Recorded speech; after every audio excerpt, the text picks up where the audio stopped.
সফলতার কিন্তু কোনো শর্টকাট রাস্তা নেই, কিন্তু হ্যাঁ, আমরা যদি আমাদের চেষ্টা, মনোবল আর পরিশ্রম করি তাহলে কিন্তু আমরা এক সময় না এক সময় আমাদের সফলতার স্বর্ণ শিখরে পৌঁছাতে পারবো। সবসময় আমরা সফল হওয়া ব্যক্তিকে নিয়ে অনেক বেশি কথা বলি, কিন্তু তার সফলতার পেছনেও কিন্তু অনেক বেশি কষ্টের একটা গল্প থাকে। আসসালামু আলাইকুম everyone, welcome to lifestyle of Mousumi. কাছে এবং দূরে যে যেখান থেকে আমার আজকের ভিডিওটা দেখছেন, আশা করি সবাই ভালো আছেন। আমরাও আল্লাহর রহমতে ভালো আছি। আজকের ভিডিওটাও কিন্তু আমি এই তো বড় মতো ব্যালকনি থেকে শুরু করেছি।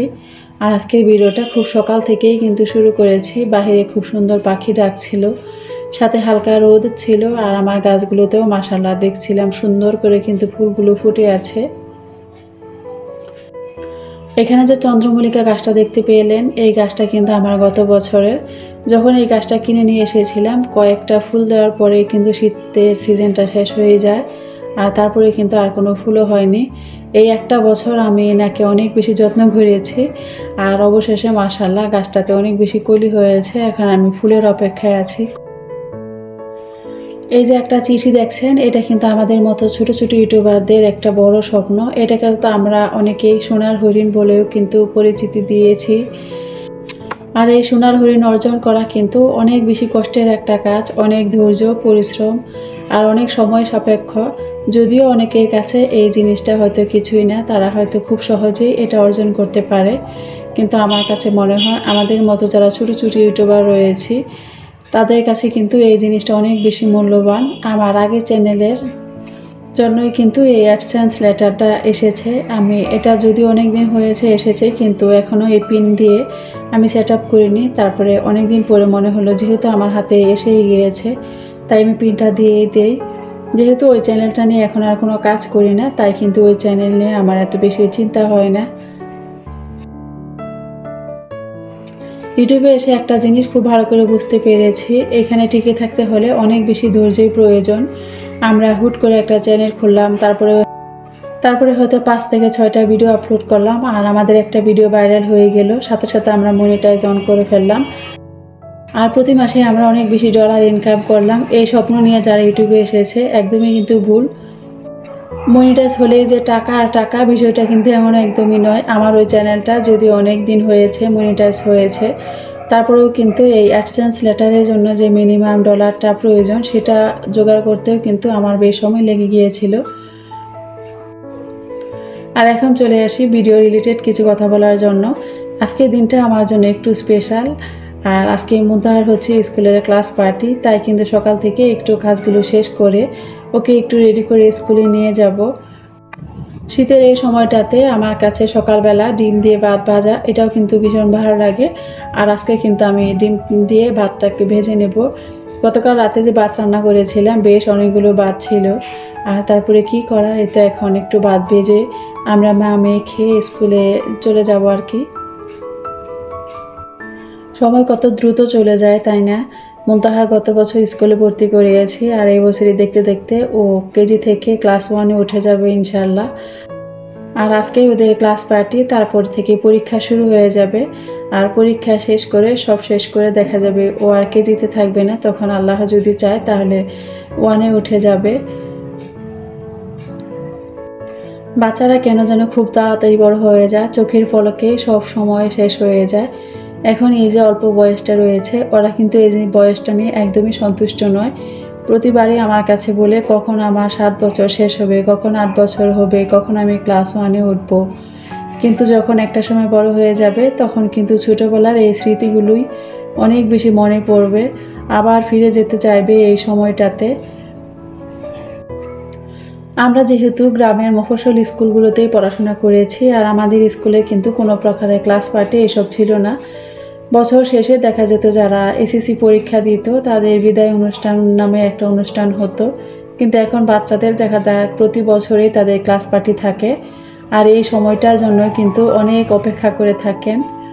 যেহেতু ওদের স্কুলে একদিনও কিন্তু ড্রেস ছাড়া যাওয়া যায় না, তাই কিন্তু ক্লাস পার্টির এই দিনটাতে সব বাচ্চারাই কম বেশি সাজুগুজু করে একদম পরি হয়ে এসেছে মাশাল্লাহ।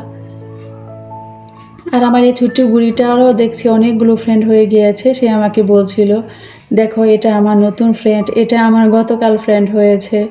এই তো এই অবস্থা।